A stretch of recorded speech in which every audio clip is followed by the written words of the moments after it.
Peace. What's good? How y'all doing? Today is Monday, January 1st, 2024. I pray that this message reaches you all in the best of health, spirit, and mind. I am doing very well, sitting in my car right now. And I wanted to do a follow-up video to the video that I did yesterday. It's funny how, I can speak for, I think that video was 2.5, 3 hours, which I did not intend for it to be that long. But all I can think about is the things that I didn't say, and really wanting to make sure that my intention when I put out content is felt and resonates. So I'm in a very beautiful area. It's very green and lush around me. And I was, just a few minutes ago, I was thinking all this. I said, all the stuff I didn't say, I said, you know what, let me just sit down and turn my camera on and have a conversation with my people. I know a lot of you guys, particularly in the sort of conscious or metaphysics community, don't celebrate New Year's. I don't really celebrate any of the holidays at this point. But I can tell you happy 2024, because whether you celebrate New Year's now or in the spring, it is fact that it is now 2024, and we know that because we will all be operating on that particular timeline moving forward. So I wish you wellness and peace and abundance and clarity this year and moving forward. Sometimes I have recognized and acknowledged that I care too much, and I don't even know if there's such a thing, because there's not. Because love is the real language of God, of source, of the creator. And it's one of the things that I was really trying to emphasize when I started the video out, just sort of laying a base for how caught up we get in the semantics of language. And in no way am I, discounting or undervaluing the importance of language. I mean, I'm a wordsmith, I'm a writer. So to me, writing is everything. And to be able to convey my intentions and love through my words, even if I'm, spitting fire or speaking passionate, means everything to me. But I also recognize that love is just one level of the human experience. And so I had another smart aleck come in my comments and, again, reference the terminology of Black, and telling me that I was oblivious to wisdom and that I didn't have any wisdom because of that term, and said that, you are Zion, the people of Israel, or something to that effect. And I'm not honing in on just the particular negative comments, because 98% of the comments were positive. People understood my intention. They appreciated it. I've gotten emails from people there's people are suffering in the world and struggling to get by. And so, but I think that these are important to me because they're microcosms of the macrocosm in terms of why we are not moving forward. And so when I was honing in on the word Black and all of the confusion around the language, which was just a very small portion of what I talked about, but it is a big portion of confusion and chaos in the minds and hearts of people who identify as Black, who identify as melanated, who identify as African, etc., etc. And so I'm bringing that up because a lot of you guys, particularly those of you who get snagged on language, you're not radiating love, which is the real language of God. And so for me, in this timeline, whether we talk about the male-female dichotomy, the religious dichotomy, the race dichotomy, etc., etc., if you are not resonating or radiating love, you really can't teach me anything, respectfully. Because to me, love is the real language of God. The physical language that we use with the tongue is just one aspect of this. But if we're spiritual beings having a human experience, which we are, then there is the language that we speak, and then there's also the language that we embody and that we communicate with everything that is, what we consider alive or living, which is everything on our planet, right? And so we don't communicate with nature through words. Yes, we can, our dogs and or not our, but if you have pets, right? If you have plants, you can use words to speak life into them. But what the real energetic resonance and impact in terms of animals and in terms of plant life is your energetic resonance. If you've read The Secret Life of Plants, or if you've studied the work of Masaru Emoto, which is the next book that we're reading in my book club for the ZaZa Ali membership channel, then you understand that what the plant life or what the animals are really responding to is your vibrational resonance.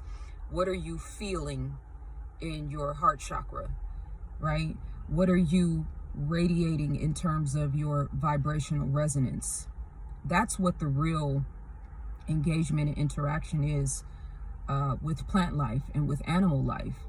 And so if you can speak negative words and negative attention over water and turn that water into mold over a certain period of time, or you can speak life and loving, healing words and energy over water and make it crystallize and make it, form sacred geometry type shapes. What do you think that our language and our energy, and more important,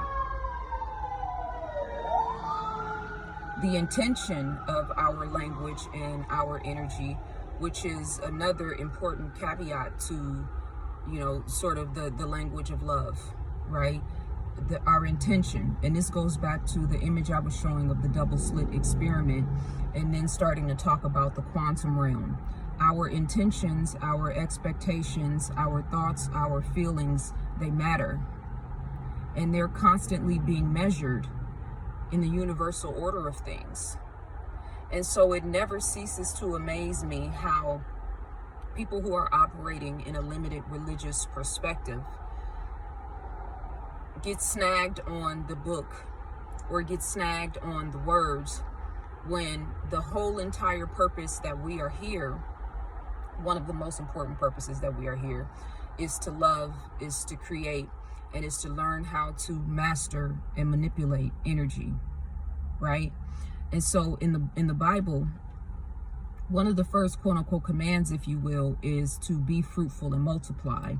And for a long time now, people, men in particular, males in particular, have been using that passage of the Bible to limit the scope and the perspective of what the woman's value and sort of role, quote unquote, is in this timeline in third dimensional reality. And 100% being fruitful and multiplying is about, giving birth and having children and reproducing yourself. In the Keys to Womanhood workbook, on the first page, in the opening page, I said, and I'm paraphrasing, the woman has two wombs. The first womb is to reproduce and manifest God in the physical through giving birth, which is the obvious. But the second womb is her mind and her ability to, if that is her intention, which should be her intention, in her righteous state of mind and being is the intention, and is for sure God's intention for her, reproducing the wisdom of God through her mind. And so when I'm doing these conversations and having these conversations, and I'm getting into science, and I'm getting into theology, or I'm getting into chemistry, mathematics, whatever it is, all of these different facets of the beauty and the wonderment of God, of the mind of God, which we are all a part of, which we are all expressing and hopefully striving to be in alignment with, it is my intention to multiply my mind, that second womb in the world. So with all of that entailed, right? And then just really emphasizing the point of be fruitful and multiply. It's not just about having children. It's about creating. It's about multiplying your mind. It's about adding value. And so when people, like this gentleman who, his name was King Hebrew something, who completely missed the point. I speak for 3 hours and you snag on one particular segment of, or a piece of what I'm trying to say when I'm painting a bigger picture.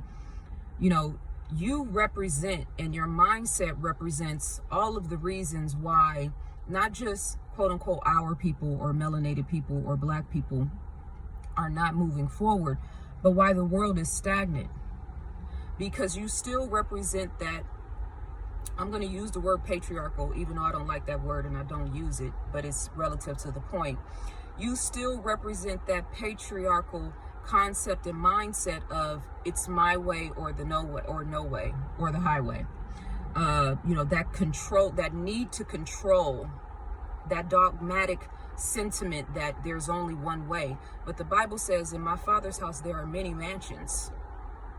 So there are people and tribes and cultures and customs all over the world who are 1000% dedicated to their own, right?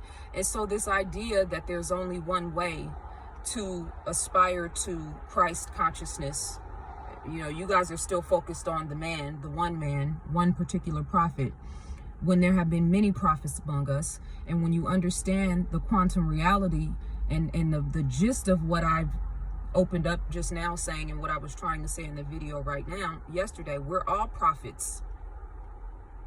And based on the way that we think and the way that we live and the way that we are conducting ourselves in this third dimensional reality is creating prophecy over our individual lives.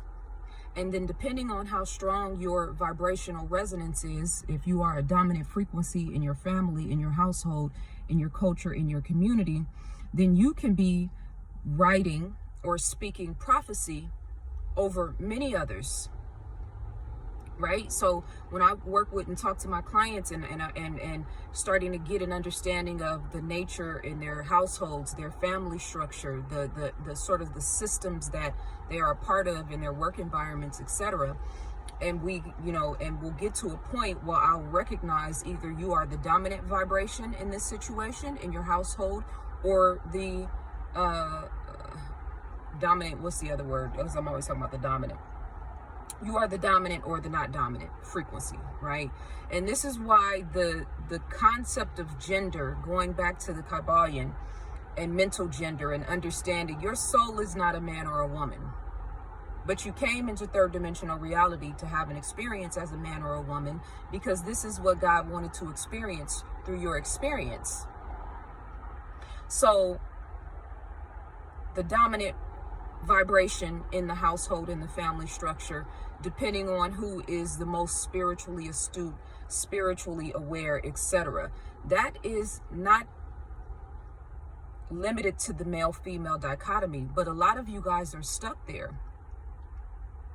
And this is why the masses of religious minds have been completely ineffective and completely neutralized since 2020. And I can go back further than that, but just, in order to really sort of pinpoint where we are right now. So I'm not interested in hearing you quote the Bible, although that's relative. That is a book of symbology and symbolism. And it represents different timelines, different periods. In the beginning of the Bible, it says, in the beginning was the Word, right? Going back to the importance of the language. Okay, so if in the beginning was the Word, what was there before the beginning? Now, if you say nothing, then you can't actually believe that God is all and that God has, always been here, will always be here, etc., etc. So this book represents a timeline and a period of time, not just in years, but in terms of the evolution of human consciousness. Consciousness creates reality. And so going back to the male-female dichotomy, because this is one of the main reasons why I wanted to do this video, because I had this back and forth with this brother, Rahim, whatever his name was. I don't ever want it to come across as if I'm a part of this whole feminist, I don't like men are all of the problems, all the issues. No, the majority of my work, even in my books in Plagues of Dysfunction and Keys to Womanhood, I have been very emphatic and specific about raising the mindset and the vibration and the consciousness of women. Not because I don't, blame or hold men accountable, but because I understand the power of the woman. I do. I know what we're capable of because I know what I'm capable of, and because I'm a student of history, right? And so, and I'm not a feminist. I'm an alchemist. I've said that 1,000 times, and I'm going to keep saying that. I will never be a part of any organization or ecosystem that is not just as equally committed to raising up boys and men as it is to raising up girls and women, because you can't do one without the other. When we talk about the rise and fall of empires, which was something that I discussed yesterday, and and we rightfully so emphasize the role that men have played in the world wars, in the destruction of civilization, in the the RAPE culture, in terms of going around the world. And it wasn't just white men who were doing it. It's not just white men who are doing it now. Something that we don't really talk about a lot, especially like right now in the Congo, where we're pinpointing how the IMF and these world governments are, oppressing the people and have destabilized the nations, and are, the lithium aspect, the financial aspect, all of those things which are critical. But we're not really honing in on the fact that it is African men who are terrorizing these women and these cultures, not just the women, but the men as well. It's something that really needs to be talked about. What the hell happened to the mindset of the men in the Congo for a continuity of hundreds, if not thousands of years, for it to devolve to this space and time? We're beyond the point of focusing on racism, white supremacy. This is the timeline for self-awareness and self-accountability. And if Africa is not in a position yet, the quote-unquote mother of civilization, to do so, then Africa is not in a position to lead the world and to guide the world out of the condition that it's in right now. It's just a fact. Now, I can say that because I'm a student of African history and African culture, and even so to this day. I know the number of, I can't say the number, but I am well aware and have been talking about the continuity of African nations that have fallen for the okie doke or the program and agenda, i.e. the Jim Jones juice. The Center for Disaster Control is all over Africa and has been for some time now. I talked about that in the Scientific Intervention in Our Affairs, right?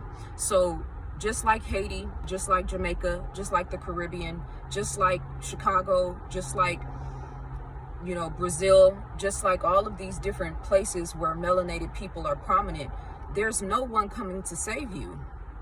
So Haiti's gonna have to be able to stand up for herself. Chicago and the people in the inner city, same thing.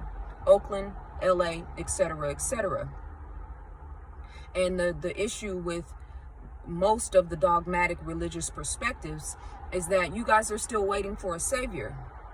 And this is why you've become impotent in your ability to reach the masses. It's just a fact. Christianity, Islam, so many, Buddhism, Hinduism, all of these different flavors and colors of the religious dichotomy have failed the masses of people in the last 3 years, going on, well, let's say 4 years now, almost 4 years now. Now we can say, oh, it's because of misinterpretation of the scriptures. We can say it's the ideology. We can say, we can blame everything we want to blame, but the proof is in the pudding. More than 6 billion people fell for a scientific, technological, medical takeover post 2020. It's just a fact. The numbers don't lie. So with that in mind, a lot of this doesn't even have to be proven. I don't even have to go out of my way, even though I'm doing it, because my goal is clarity. My goal is proper understanding. My goal is to be in alignment with the mind of God. So I'm constantly seeking, I'm constantly fine-tuning, I'm constantly reading and researching. Because I want to know, I want to figure it out. Where is God in all of this? Why is God allowing what's happening in the Middle East to happen? Why is God allowing what's happening in the Congo to happen? Why is God allowing what's happening in the inner cities of America to happen? Somewhere along the way, we've dropped the ball. The books are supposed to be guides, but you are also supposed to be studying yourself. You are also supposed to be studying the chronology and the evolution or lack thereof in your family ecosystem, in your tribal ecosystem. And that's another thing that the Bible is, and the scriptures are walking us through a timeline where tribalism has been the sort of order of the day. Yes, we were, all naturally come from tribes, and that tribalism sort of split us off into different families and different, religions and different spiritual concepts and different ways of thinking. But that timeline is over now. That's why I keep saying the race dichotomy is over now. And a lot of you guys are locked in race-based consciousness. So to say that if you're not calling yourself a Hebrew or an Israelite, or a Moor, or an African, you're very limited in your understanding of what the truest essence of God is, which is love. You're not radiating love. You're not resonating love. So you're not qualified to teach me or lead me, respectfully, male or female, regardless of your religious persuasion, regardless of your skin tone. Now, I can say that emphatically. So to the point about the back and forth with the brother, and people thinking that I'm like getting stuck on a distraction. No, I do that intentionally so that women and girls, not just women and girls, but even boys and men, but in particular, so that we can learn how to stand on truth, so that we can learn how to have these important discussions and dialogues and meetings of the mind without getting emotional. And when I say getting emotional, that underscores the point that I was talking about yesterday, the lower-based emotions, because everything I do is out of love. Even when I'm fired up and passionate and speaking truth to power, it's still out of love. And if you were in the love vibration, and if you were resonating love, then you would see me. You would receive me with love. But you're not, because a lot of you guys are of your father, the devil. I'm not talking about a man sitting around with horns on his head. I'm talking about a vibrational resonance. This is why in the movie The Matrix, as I've watched that movie so many times, but now I look back at it, the things that you emphasize at different points change, right? For me, at this point, the concept of Agent Smith is the purest and most unique or important way to understand this concept of Satan or the devil, right? Whereas we can have people in our families that we love, that we have these strong connections with, that at one point will be operating in their right frame of mind and consciousness, and then all of a sudden will turn into I just had a word in my head and it escaped me. Judas. Will turn into Judas overnight.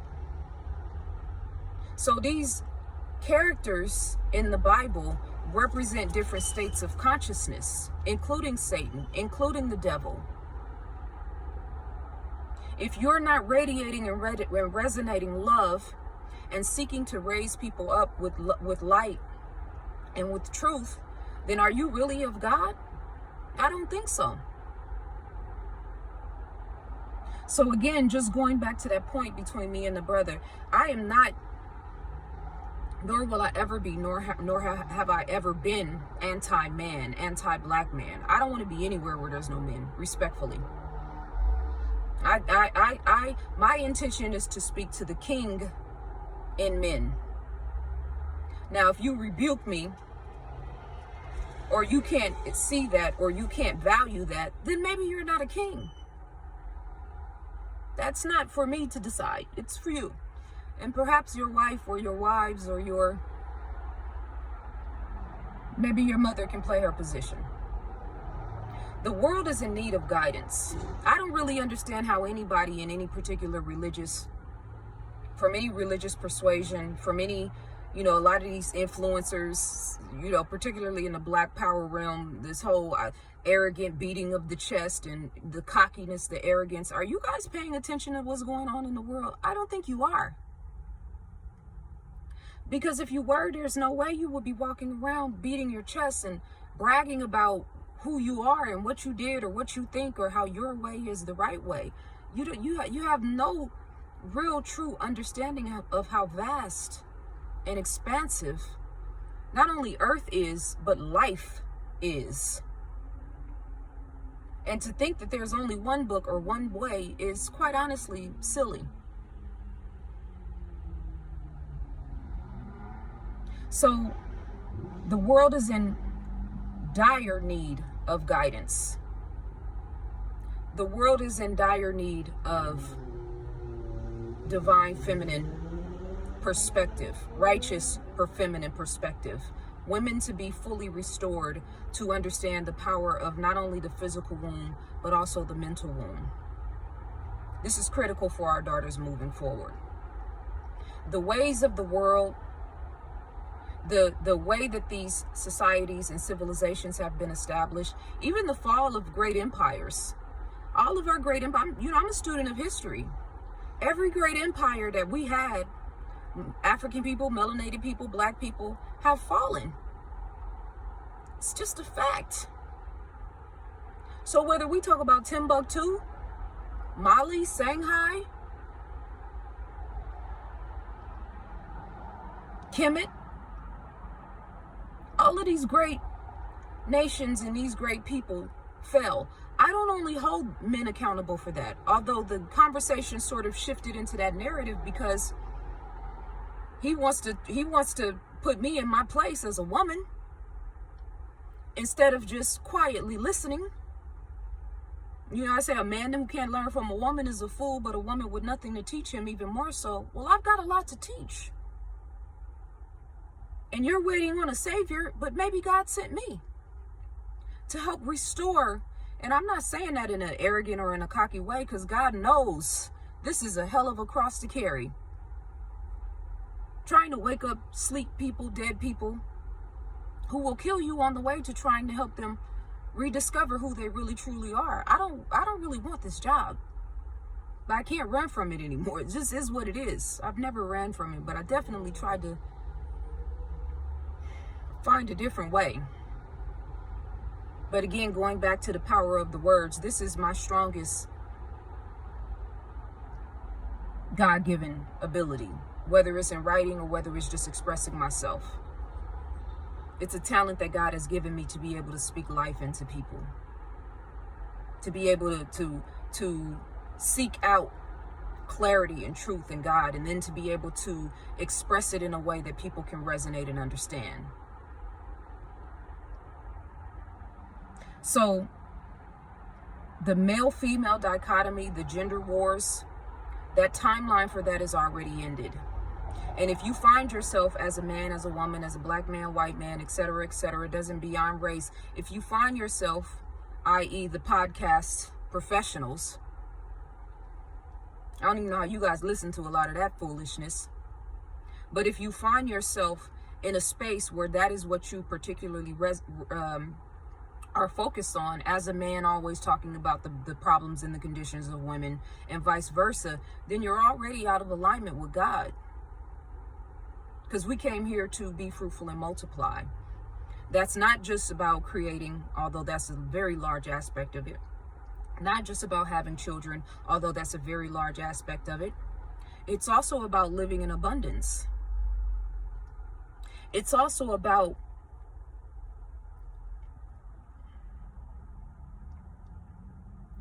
discovering and then manifesting, your highest and best potential.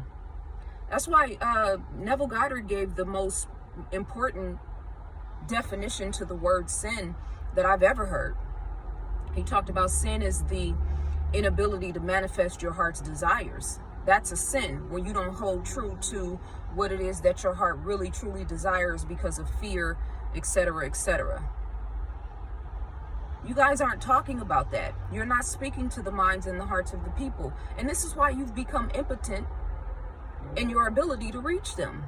Because what do we all really truly want at the core of our beings? Peace of mind and love. I don't fear God. I've never understood or radiated with that concept. The Bible says that fear of God is the beginning of wisdom, not the manifestation of wisdom, not the fullness of wisdom, but the beginning of wisdom. Why? Now, the way that I interpret that, because I know that the devil and Satan uses fear as its main position of power. It's how it controls and rules people. So why would God be using the same utilities as the devil or Satan? The fear of God is the beginning of wisdom, to me, means that shifting your mindset and your understanding from fearing lack, from fearing suffering, from fearing all of the difficulty factors that come with living in this world, being alone, etc., etc., and now shifting into focusing on God, right? And now shifting from focusing on God while maybe still experiencing the fear and the suffering, recognizing that God really truly loves you, really truly wants the best for you, really truly wants to see you thrive, really truly wants to see you manifest all of the greatest attributes, all of your skill sets, all of your talents, all of your goals. So fear of God is the beginning of wisdom. And I'm not, I know that people use that term, I fear nothing but Allah, I fear God. And I understand that. So not taking anything from the importance or the prominence of that. But the relationship that I have with God through my experience in life, through my experience and my love and respect for nature.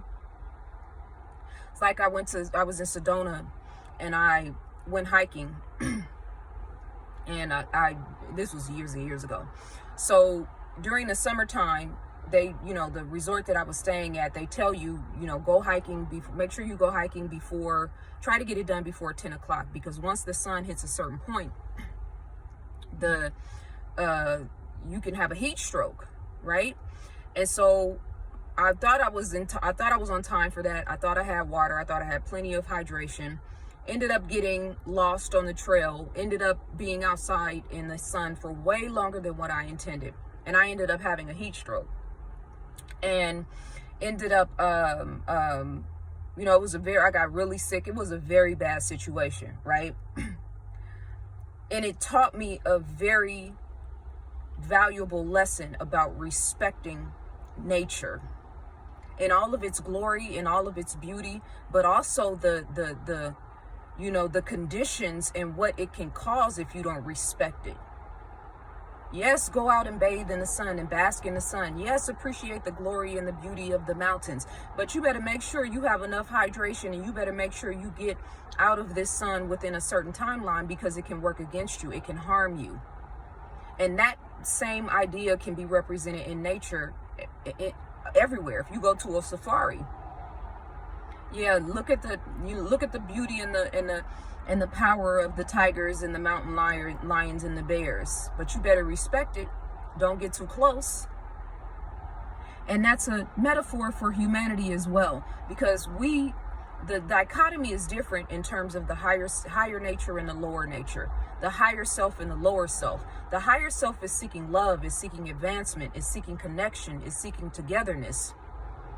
The lower self is seeking,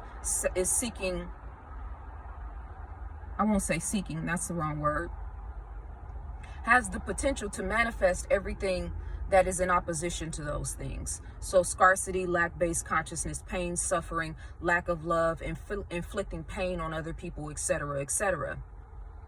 This is what the devil or Satan is in its truest manifestation. the lack of love. So fearing God is the beginning of wisdom. Yeah, fearing not having love, fearing living in this world alone, fearing not being able to manifest your highest potential. That makes sense. I can tie those two things together. So I really, because yesterday was, New Year's Eve. Today's, the beginning of a new year.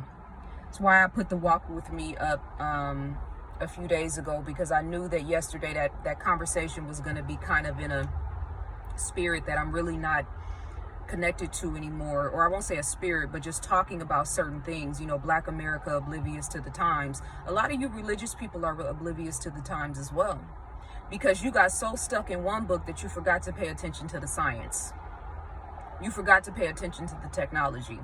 And if we really represent God, then we should be mastering chemistry. We should be mastering biology. We should be mastering the sciences, the organic sciences. When you master the organic sciences, the synthetic sciences, technology, artificial intelligence, etc., aren't really that fascinating. I'm not really moved by any of that. So, as with most times now when I publicly do these videos and I'm kind of in a, in that fiery kind of lioness spirit, and rightfully so, because I am a warrior for God and for truth. I always want to follow up and come and just kind of reiterate, the feminine, balanced compassion and love frequency, because I know that a lot of you guys are suffering in science, Freudian slip, suffering from lack of understanding of science, but suffering in silence. I know that a lot of you guys are hurting. I know that a lot of you guys have never really truly experienced love. I'm very conscientious of that. That is one of the gifts. It's a gift, but it's a very heavy burden to be able to feel the energy of the collective conscious. And it's something that God has placed on my heart and my mind to do and to experience and to express. And so, because I know that I don't even talk about everything that I research or that I know. I don't even talk about everything in the membership channel. I don't even put up a lot of the content that I watch in terms of the scientific and medical and technological wars that are taking place, because I'm very mindful of the bandwidth of consciousness that the average person has. So I'm taking it on the chin and I'm trying to stay abreast with what's going on. But the divine feminine is also about mercy and grace. And these are attributes of Allah, of God.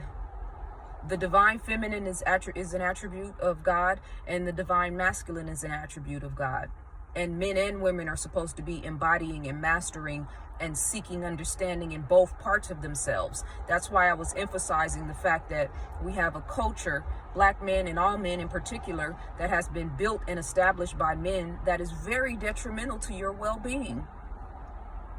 And then prior to the scriptures, just going back to history, in the timeline before Abrahamic, as we call them, religions, women were represented all over the world as the divine sort of representations of the Creator. This is just a fact. Now, do we need to get into that? Or is it your position that pre-Bible, pre-Quran, pre-religion, that humanity was so off course that women were the ones who were actually being worshipped and heralded as sort of the representation of what the divine mind or the divine goddess or God or the all in all, that was an error on behalf of humanity. And I can argue that point too, but that's not the point. So this dogmatic, religious, some of you guys have made words your religion. Love is my religion. Truth is my religion. So I'm not going to stop at any one particular book, although I understand the value and the power in all of them. And I represent, and I'm striving to represent, the value and the best parts of all of them. Love is my religion. Bringing people closer to God is my religion. Truth is my religion.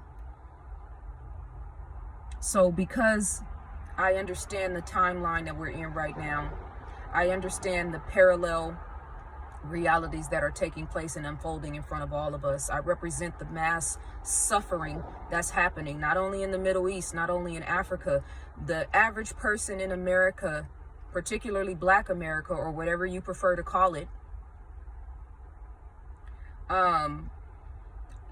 they're suffering in silence, struggling, not just financially, although a lot of it is connected to finances, but it's because they're disconnected from source. And so the rigid-minded, dogmatic minds will say, well, that's because you haven't accepted Jesus as your Lord and Savior, or that's because you haven't read the Bible, or that's because you're not. Like, stop it. That's because they're not creating. That's because they've never been properly loved. That's because they don't know what real love is. That's because they don't feel valued and seen. So my job and my goal is to help the beings of light among us at this point, the 5% of the 5%, be valued and seen. For you to feel heard, for you to know that you are loved, for you to know that you are valued, and to give you the courage and convictions of what it's going to take for us to step up in this timeline to do what needs to be done, because it's a destroy and rebuild process that has to take place. We're in the destruction phase right now, whether you know it or not. In the collective consciousness, the destruction aspect goes without saying. Do I really need to expound on that? Congo, Middle East. I'm saying Middle East to not say specific words, because now you can't even speak freely anymore on the internet. That's the macrocosm. The microcosm is, again, people suffering in silence, being ruled by and limited by fear, which a lot of you guys that are operating in the religious context are that's your only position. That's the only thing that gives you authority, is because you try to slap people around and use the Bible and use the scriptures as a way of ruling them in your own unique, very limited way. That's why we know it's not of God, because God is about expansion.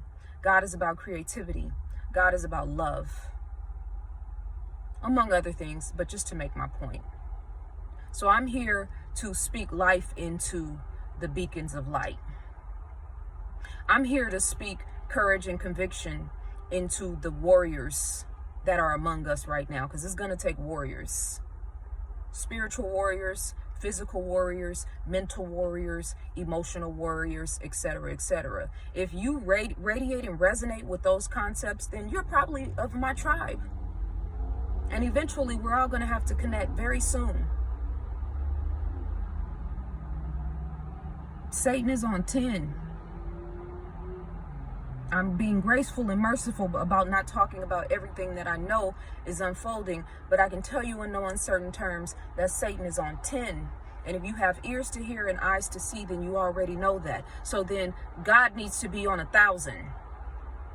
If Satan is on 10 and he's been projecting and strategically creating what's happening in the world right now for at least the last 100 years, more than that, but specifically the last 100 years, then God needs to be on 100. God in expression through you.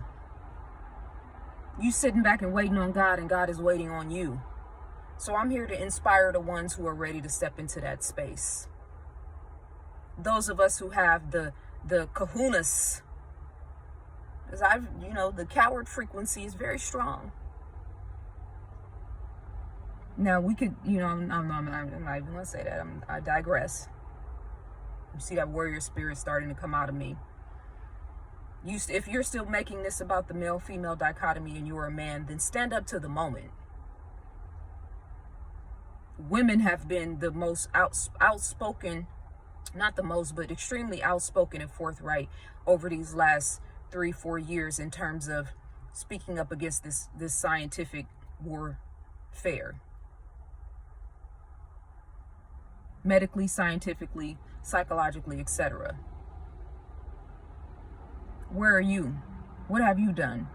How are you protecting the children? How are you protecting the community? How are you pushing the culture forward? How are you pushing academia and science and spirituality and connection to God closer? Stop trying to divide. Stop trying to conquer through your understanding. ZaZaAli.com is my website. info@ZaZaAli.com is my email address. Peace and love to all you beautiful souls.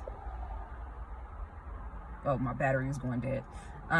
info@ZaZaAli.com is my email address. And I wish you guys a beautiful, healthy, safe, and prosperous 2024 and beyond. Peace.